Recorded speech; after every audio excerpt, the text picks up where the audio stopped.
Vimos que los hombres que tenían peor calidad seminal, unos espermatozoides que no se movían bien, tenían niveles más altos. Son productos sintéticos con una gran capacidad de tener un efecto en el organismo. Puede alterar los niveles hormonales y puede tener un efecto no solo a nivel reproductivo, pero también relacionado con otras patologías prevalentes, ¿no? Diabetes, con hipertensión, con enfermedades cardiovasculares, es decir, con las mayores enfermedades prevalentes, las más importantes.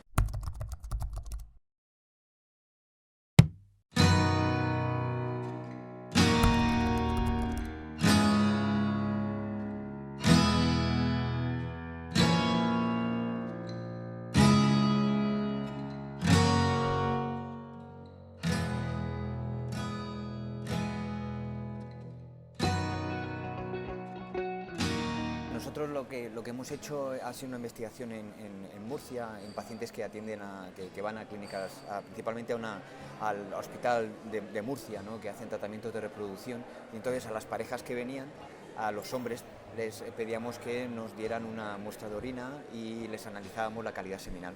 Porque cuando hay problemas de infertilidad, que no pueden tener hijos, puede ser por parte del hombre o por parte de la mujer, o incluso ambos. Y entonces no hay muchas investigaciones que miren si hay exposiciones a plaguicidas relacionados con la calidad seminal de esos hombres y si les puede afectar a la fertilidad. Y ese fue el objetivo de nuestro estudio.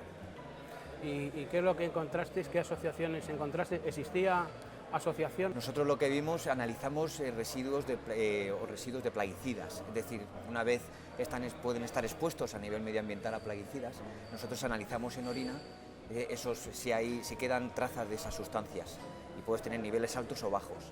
En este caso vimos que los hombres que tenían peor calidad seminal, unos espermatozoides que no se movían bien, tenían niveles más altos. Es decir, que los niveles altos a posibles exposiciones a plaguicidas estaban relacionados con mala calidad seminal.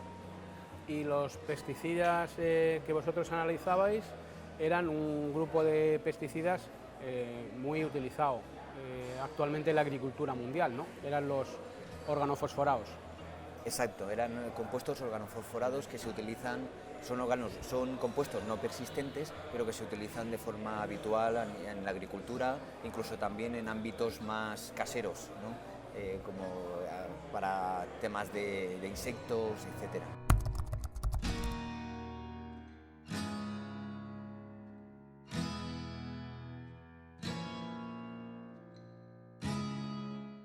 La disrupción es importante porque puede alterar los niveles hormonales y puede tener un efecto no solo a nivel reproductivo, pero también relacionado con otras patologías prevalentes, ¿no? Como estamos viendo en el Congreso, en este caso, ¿no? Con diabetes, con hipertensión, con enfermedades cardiovasculares, es decir, con las mayores enfermedades prevalentes, las más importantes, se está relacionando este tipo de compuestos, ¿no? También en la exposición a plaguicidas, o como a otro tipo de compuestos disruptores endocrinos, que pueden estar relacionados con estas patologías.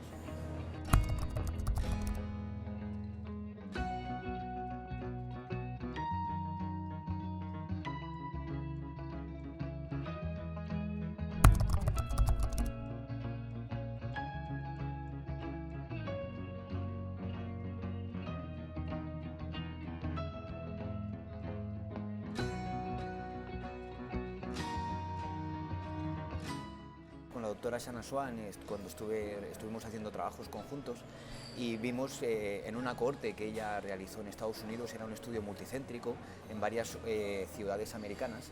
Ella también hizo un estudio que le financió el NIH americano para ver la calidad seminal de distintos individuos, y también en ese caso ella analizaron los talatos, que es este tipo de compuestos que pueden ser disruptores endocrinos.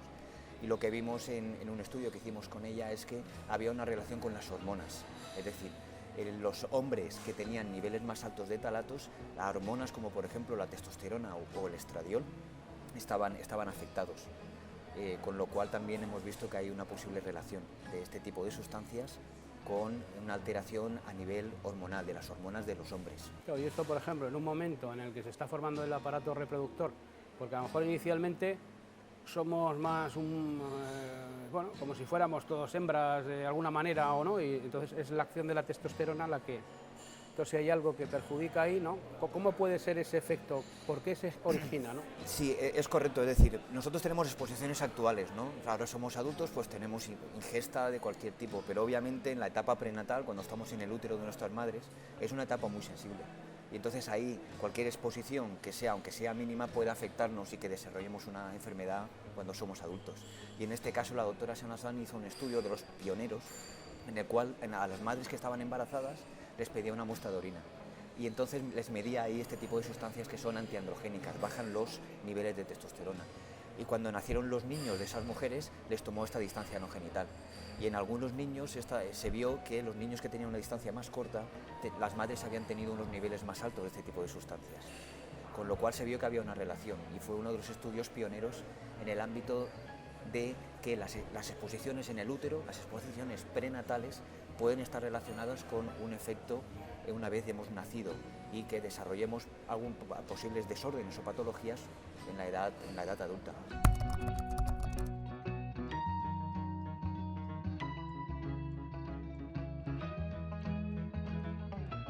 A día de hoy el bisfenol A, estaban comentándolo en el Congreso, ¿no? Lo que vemos es que es muy dispar en los distintos estados europeos. En Francia son pioneros en ese aspecto, con lo cual lo que creemos importante nosotros es el aspecto de ser cautos, ¿no? El principio de ser cauto a la hora de cualquier tipo de producto. Si no tienes ciertamente, no sabes qué efecto va a tener, no lo pongas en el mercado, o al menos estate vigilante para ver si tiene efectos o no. Y el tema del bisfenol A pues es un tema de este tipo.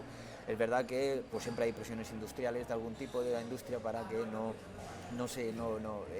eso no se paralice o no se intente investigar, o se creen paneles que están de alguna forma sesgados cuando no deberían estar. Con lo cual es un tema que a nivel europeo se está viendo si efectivamente se puede armonizar ese tipo de normativas, ¿no? Para que efectivamente lo que no puede ser es que en un país, ¿no?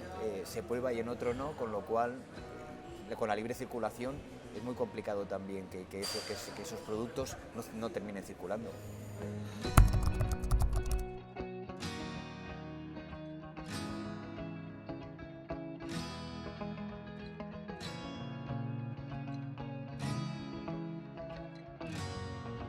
Nosotros tenemos en las células receptores para las hormonas, ¿no? Que nos hacen que crezca, en el caso de los hombres, que crezca el vello, ¿no? Los caracteres secundarios. Y entonces este tipo de sustancias, los receptores que tienen las células incluso se adhieren mucho más fuertemente que las hormonas nuestras, con lo cual les pueden quitar el sitio. Y eso hace que sean tan potentes, incluso son más fuertes que las hormonas que tenemos nosotros, que actúen a nivel celular. Incluso concentraciones de partes por millón o partes por trillón. Partes por trillón, por ejemplo, sería una gota en 3 piscinas olímpicas. Estamos hablando de cantidades mínimas, o partes por billón sería una gota en una piscina olímpica. Son cantidades tan nimias, ¿verdad?, que nosotros no las imaginamos, pero eso puede tener un efecto. Y eso se tiene fuerte a niveles de partes por billón. Con lo cual son productos sintéticos con una gran capacidad de tener un efecto en el organismo.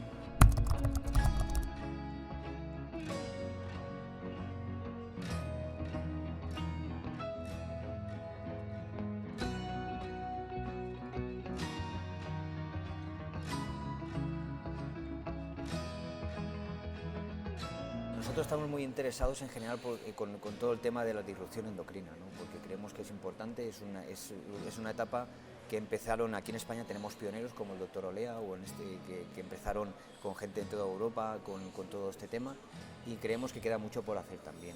Aunque sobre todo uno de los retos que hay de cara al futuro es ver el tema del efecto cóctel, que lo estamos viendo en el Congreso, es decir, cómo evaluar eso, ¿no? Porque no estamos expuestos solo a los talatos o el bisfenol o a los plaguicidas, estamos expuestos a muchos. Y es un reto importante, porque esto hay que analizarlo a través de modelos matemáticos y estadísticos, porque cómo es el efecto, ¿no?, que tienes. Hay veces que tú puedes en ratones o en otro tipo de experimentación animal, tú puedes tener pruebas en un talato, no hace nada, pruebas el bisfenol A, no hace nada, y pruebas, pero si, por ejemplo, juntas los 3, puedes tener el triple de efecto. Es decir, de 0, 0, 0 sacar 3, ¿no?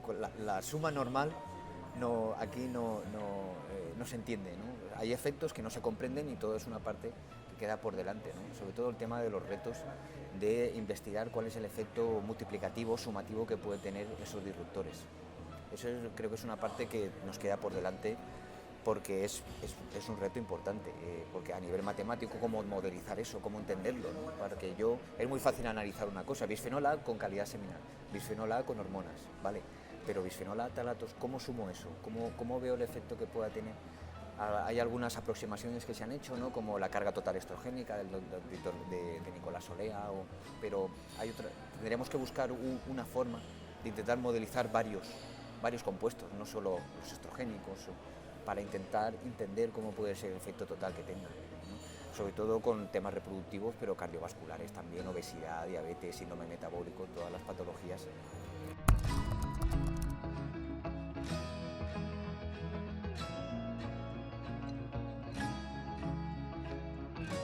Uno puede valorar una sustancia individual y el efecto que puede tener con otra, el efecto sumativo o multiplicativo. O sea, es muy complicado.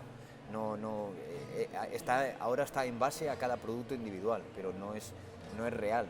No es real como lo que estamos teniendo, las exposiciones que tenemos ahora, ni mucho menos. Entonces también es otro reto importante, ¿no? Ver cómo pueden tener ese efecto conjunto. Y también a veces lo que ocurre es que algunos disruptores pueden ser estrogénicos, pueden ser antiandrogénicos, pueden ser antiestrogénicos, es decir, que dependiendo, como comentabas al principio, dependiendo de las concentraciones incluso, pueden tener un efecto u otro, con lo cual es curioso cómo pueden afectar entre ellas. Y a veces sí que puedes hacer un sumatorio de distintos metabolitos, ¿no? O distintas sustancias que provienen de estos compuestos. Pero bueno, es una aproximación. En el tema de los talatos sabemos que tenemos los de alto peso molecular y los de bajo, ¿no? Tenemos dos tipos, que vienen de dos fuentes distintas. Sí que se podrían sumar, ¿no? Ambos, y es una aproximación que en algunas cosas, en algunos artículos se está tomando ya. Agrupar los talatos, por ejemplo, que vienen de perfumes, ¿no? Que son los de bajo peso molecular, perfumes, exposiciones, colonias, etcétera, de los que vienen de la parte más de plásticos, ¿no? Que son los de alto peso molecular, y juntarlos y ver si hay un efecto. Es decir, hacer aproximaciones conjuntas, ¿no?